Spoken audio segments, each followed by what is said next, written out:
సొప్పేస్తేనే బర్రె పాలిస్తుందని ముఖ్యమంత్రి రేవంత్ రెడ్డి బ్రోకర్లు, పొంగులేటి శ్రీనివాసరెడ్డి బ్రోకర్లు, కాంగ్రెస్ పార్టీ నాయకుల బ్రోకర్లు లేదా కాంగ్రెస్ పార్టీ నాయకులే బరి తెగించి బహిరంగంగా ఎంఆర్ఓ ఆఫీసుల దగ్గర, కలెక్టర్ ఆఫీసుల దగ్గర తిరుగుతున్నారు. 22A బాధితులు వస్తే, 22A బాధితులు వస్తే గద్దల్లాగా వాలిపోతున్నారు.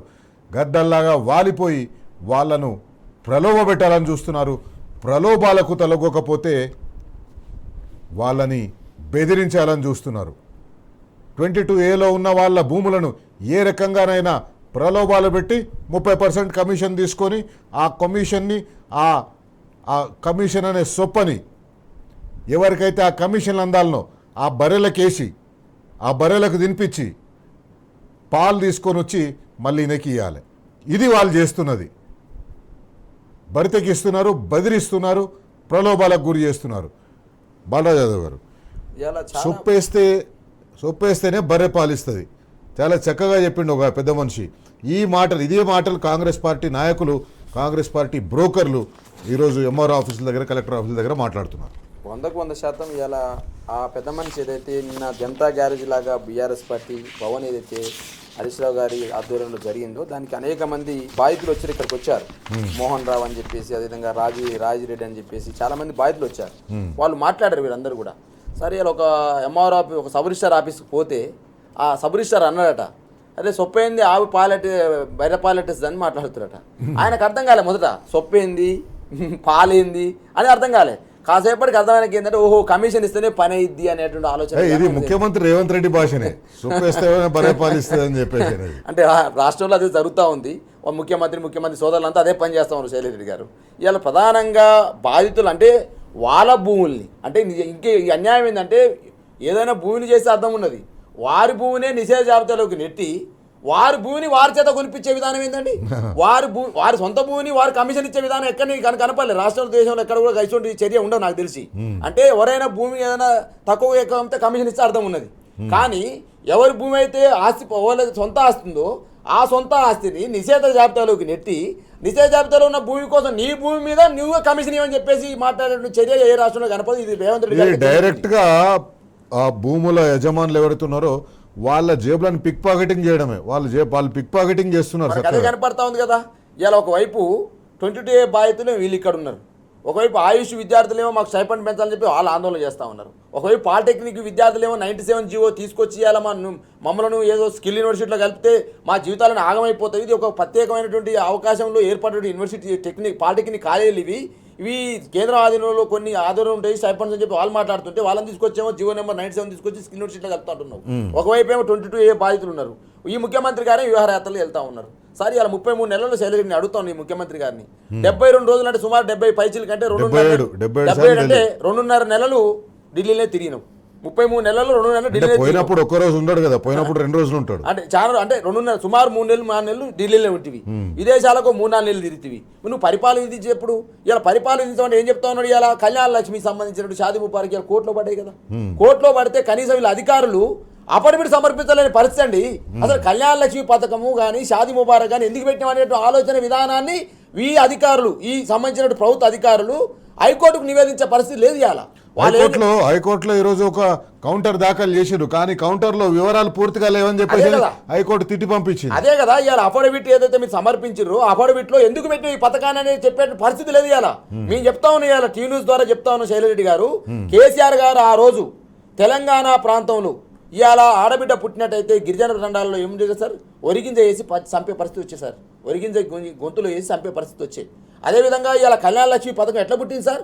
మహిళల కండిళ్ళ నుంచి పుట్టింది సార్ ఈ కళ్యాణ లక్ష్మి పథకం. అటువంటి కళ్యాణ లక్ష్మి పథకం ద్వారా బాల్య వివాహాలు తగ్గినాయి సార్.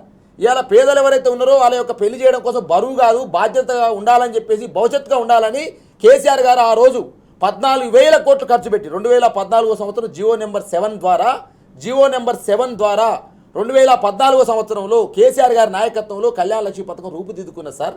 50,000 పథకం కాస్త 1,116 దాకా బాకింది సార్. ఇది పేదలకు ఉపయోగపడుతున్న సార్. సుమారు 14 లక్షల పేద పిల్లల పెళ్లిళ్ళు చేసిన సార్ కేసీఆర్ గారు సుమారు 14,000 కోట్లు ఖర్చు పెట్టి. ఈ విధమైనటువంటి పథకాన్ని తీసుకొచ్చి ఇవాళ ఈ రాష్ట్రంలో పెడితే కేసీఆర్ గారు ఆనామాలు తీసేస్తామంటే ఏం సార్? పేదల యొక్క ఆడపిల్లకి ఇచ్చేటువంటి కట్నంగా ఏదైతే కానుకగా ఇచ్చేటువంటి ₹1,00,000 తీసేయడమేనా సార్ నేను అంటాను. కేసీఆర్ ఆనవాళ్ళు తీసేయడం అంటే ఇదేనా సార్ నేను అడుగుతాను. వాళ్ళకు చిత్తశుద్ధి ఉంటే, ఒకవేళ ప్రభుత్వానికి కనుక చిత్తశుద్ధి ఉంటే ఈ అఫిడవిట్ని పూర్తి వివరాలతో దాఖలు చేసి ఉండేది. కానీ వీళ్ళు ఏంటంటే ఇట్లా చేస్తేనే కోర్టు స్టే ఎత్తేయదు కాబట్టి వాళ్ళకు ముందే తెలిసి వాళ్ళు ఆ వివరాలు లేకుండా అఫిడవిట్ని వేసిండ్రు. ఇంత పెద్ద వ్యవస్థ పెట్టుకొని, ఇంత పెద్ద న్యాయ వ్యవస్థ పెట్టుకొని, ముఖ్యమంత్రి న్యాయశాఖ మంత్రి ఉన్నాడు, ఆయన ఉండంగా కూడా ఈ అధికారులు ఇంత నిర్లక్ష్యంగా ప్రవర్తిస్తారా ముఖ్యమంత్రి? చెప్పండి. ఓకే, ఇంకొకటి అడ్వకేట్ విచిత్ర వాదన ఉంది దాంట్లో. హైకోర్టులో ఏమని వాదిస్తున్నట్టే ఫీజు రియంబర్స్మెంట్కి ఇస్తలేరు మీరు, కాబట్టి కళ్యాణ లక్ష్మి కట్టిస్తారు మీరు. ఇది ఎక్కడ వాదండి నాకు అర్థం కావట్లే. గవర్నమెంట్ దానికి ఏమైనా సపోర్ట్ చేస్తూ మాట్లాడుతా. ఇప్పుడు హైకోర్టు వాళ్ళు అడ్వకేట్ ఏమైనా కోసేస్తారంటే ఫీజు రియంబర్స్మెంట్ పైసలు ఇవ్వట్లేరు, పింఛన్కు మీరు పైసలు ఇవ్వట్లేరు, అదేవిధంగా ఉద్యోగుల బెనిఫిట్స్ మీరు పైసలు తెలియదు కాబట్టి కళ్యాణ లక్ష్మి ఇస్తారని చెప్పేసి విచిత్ర వాదన చేస్తూ ఉంటే గవర్నమెంట్గా మీరు ఏం చేయాలి? అఫిడవిట్లో ఈ పథకం అనేది పేదల కోసం ఉపయోగించిన పథకము సార్. గవర్నమెంట్స్ ఎవరి కోసం పనిచేస్తాయి సార్? ప్రజల కోసం పనిచేస్తాయి కదా, మహిళల కోసం పనిచేస్తాయి కదా.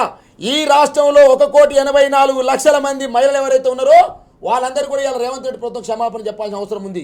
మీరు క్షమాపణ చెప్పకపోతే బీఆర్ఎస్ పార్టీ ఆధ్వర్యంలో ఈ 1,84,00,000 మంది మహిళల్ని సంఘటితం చేస్తాము.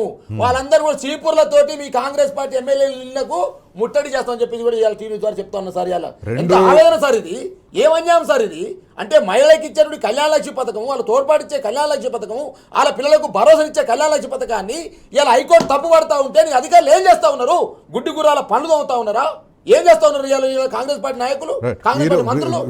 విచిత్రమైన పరిస్థితి ఏంటంటే వీళ్ళు హైకోర్టు స్టే రాకముందు వచ్చిన చెక్కులను కూడా పంపిణీ చేయకుండా దాచిపెట్టుకున్నారు.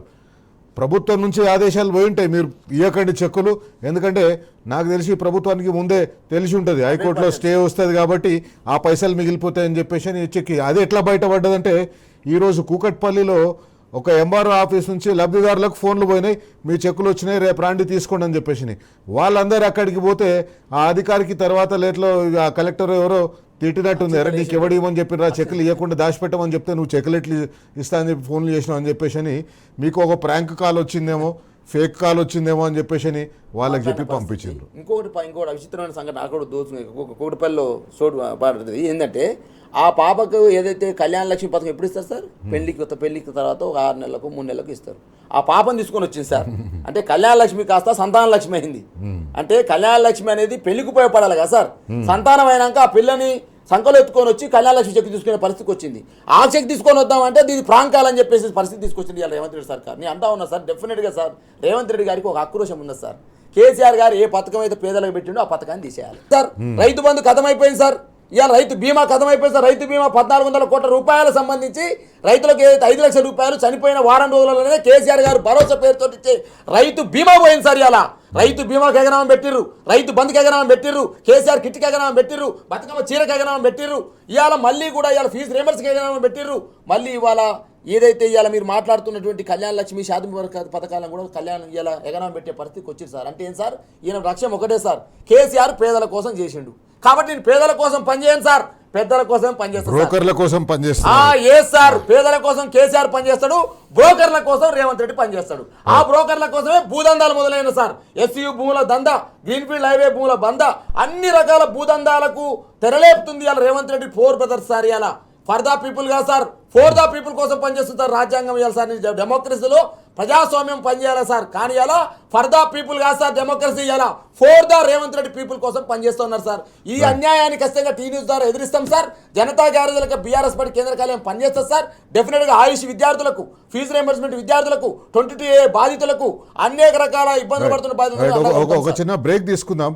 యాక్చువల్గా ఏంటంటే ఈ కళ్యాణ లక్ష్మి, షాదీ ముబారక్ చెక్కులు కోర్టు స్టే రాకముందు చాలా కొన్ని వందలాది చెక్కులు రాష్ట్రంలో వివిధ మండల కేంద్రాలకు లేకపోతే ఎమ్మెల్యేలకు కానీ లేకపోతే మండల కేంద్రాలకు చేరుకున్నాయి. ఆ మండల కేంద్రంలో ఉన్న అధికారులు ఏంటంటే ఎమ్మెల్యే టైం కావాలి, ఎమ్మెల్యే టైం ఇస్తే ఆ ఎమ్మెల్యే వచ్చిన రోజు ఆ చెక్కులను పంపిణీ చేయాలి. కానీ ప్రభుత్వంలో కుట్ర ఇక్కడ ఏం కనిపిస్తుందంటే ఆ చెక్కులు వచ్చినా కూడా డిస్ట్రిబ్యూషన్ చేయకుండా ఆపండి అని పైనుంచి ఆదేశాలు వచ్చినట్టున్నాయి. కోర్టు స్టే రాకముందు వచ్చిన చెక్కులని డిస్ట్రిబ్యూషన్ చేయకుండా ఆపిపెట్టిరు. ఎందుకంటే వాళ్ళకి తెలిసి ఉన్నట్టుంది కోర్టు స్టే ఇస్తుంది, కాబట్టి ఈ పైసలు మిగిలిపోతాయి. ఈ 100 కోట్ల 150 కోట్లు ఉంటాయి. ఈ 100 కోట్ల 150 కోట్లు మిగిలిపోతే వీటిని ఏదైనా ఒక కాంట్రాక్టర్కి ఇచ్చేసి 30% కమిషన్ తీసుకోవచ్చని ఆ నిధులను వాళ్ళు అట్లనే దాచిపెట్టుకున్నట్టుగా అనిపిస్తుంది.